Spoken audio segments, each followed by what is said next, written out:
Okay, so up until now, we've been looking at receipts one by one. And what this series does is show how those receipts connect. Okay, it shows how the receipts connect.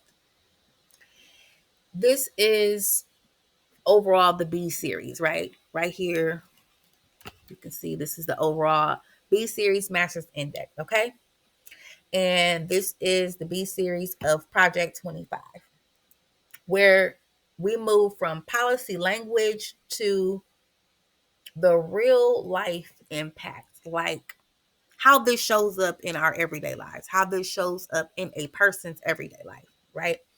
This isn't about one bad actor. Um, it's not about that, right? We're not to say, oh, you're wrong, you're wrong.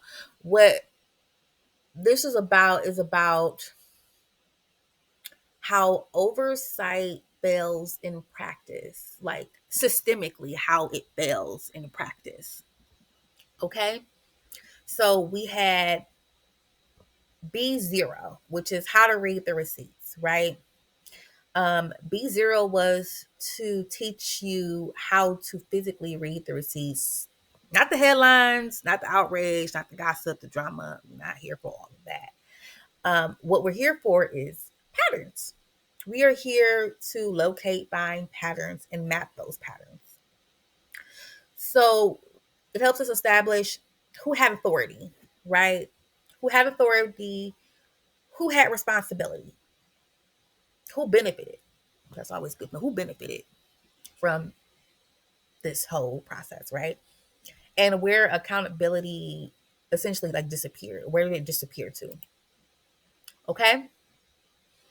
So that was B0, right? B0. Then we transition over to B1, which is regulatory oversight failures, right? B1 was established to really kind of give you a visual, right? We established something so critical with the way this one is established, right? If you look and you see how the structure is set up here, um, it talks about something critical, and that critical piece is oversight bodies. They exist on paper, right? On paper. They often exist on paper, right? But enforcement collapse in practice, right? So it's on paper. But in practice, that's not what we see, that's not what we experience, that's not what we feel.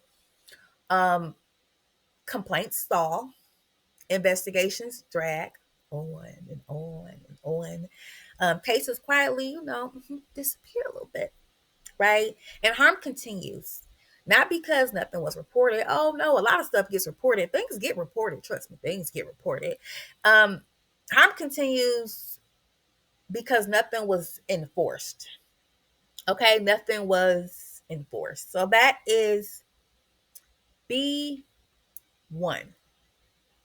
Okay, so that helps us transition into B2, which is regulatory capture. Regulatory capture is how would I explain it? Regulatory capture, this is pretty much what happens when oversight bodies stop serving the public. This is what happens when the oversight bodies stop serving the public and start protecting the institutions that they're supposed to actually regulate, right? When they just completely switch up on us, right? When they switch up and they're not doing their actual job or serving their assigned function. Independence erodes, responsiveness fades, and oversight still exists, right? It still exists, but it no longer works for you. Okay.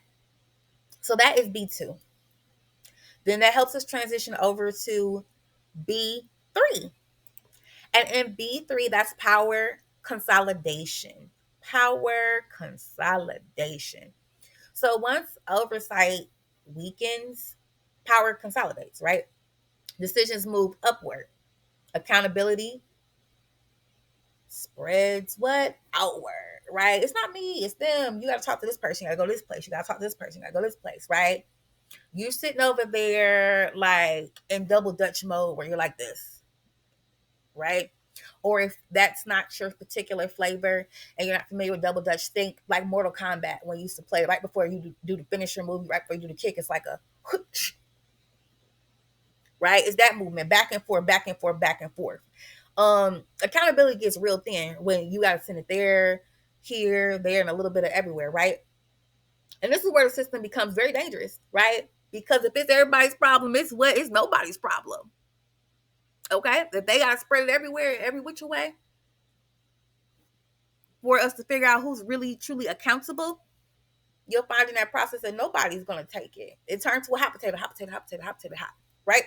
So that's the power consolidation. They just hot potato your situation all around until we get to the next point, right?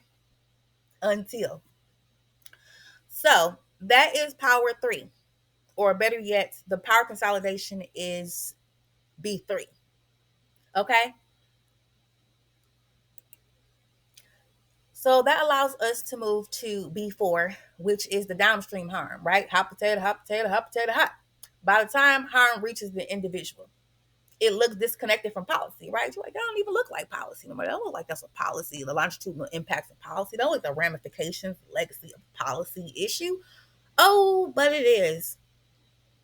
You know, you end up with economic harm, emotional harm, civic harm. These are not accidents. By no means, it's not accidents. They are downstream effects of upstream failures, right? Downstream effect of upstream failures. Okay, so that gives you the visual for downstream harm. Okay, and that is B4. So this gives you just a quick series of where we are with going from B1 to B2 to B3 to B4. Because then we had the next piece that I really want you to be able to conceptualize, which is the human impact. The human impact. And that's pretty much the final piece of the B series, right? B5. This is where systems meet the human body. This is where it meets the human body. It shows up as chronic stress, hypervigilance, physical illness, right? The brain does not distinguish between physical assault. The brain does not distinguish between physical assault and sustained psychological harm. The brain does not. It just does not distinguish between the two. It's what your brain registers. Oh no, this is danger. Harm's way. I'm in harm's way. This is danger. This is dangerous. Right? It doesn't differentiate between the type of harm. It doesn't care about the vehicle. It just registers that we are not safe. Right? We don't feel comfortable. This is not a good situation. Right? And the body holds memory. The body holds memory of that. When people are forced to remain in harmful systems with no relief, the damage becomes biological, not just emotional. And we will unpack that in B5. Okay? So this completes B series, right? We moved from institutions to the power, right? Or the idea of to power, right? So institution to power to harm, to the human body. We have moved through these many spaces and phases of B series. Next, we'll go to series C, and we apply all the skills that we have been discussing in series A and B, right? So C is the application, and we apply this framework to a real world case study. No, give us ourselves a little tasty treat here, where we really get to dive in and really put the skills to use, right? We get to engage in application in a real life case study and something that's actually a current event, which will give you the opportunity to practice this in your own life, in your own worldview, with other cases and things that you may see. But we will use a specific case study for the purpose of Series C. Okay? So with that being said, we apply this framework to a real world case study to show exactly how failure plays out over time. Okay? Exactly how failure plays out over time. Same structure, same receipts, different lens. Okay? Same structure, same receipts, different lens. That's where accountability begins. That is where accountability begins. This is legally everywhere. But we looking into everything. Child, we over here annotating, collecting, marinating, and giving ourselves a moment to think and reflect so that we can come back and have lively discussions, because what the patterns are there. The math is mathing. Okay, so I'll see you in the next video.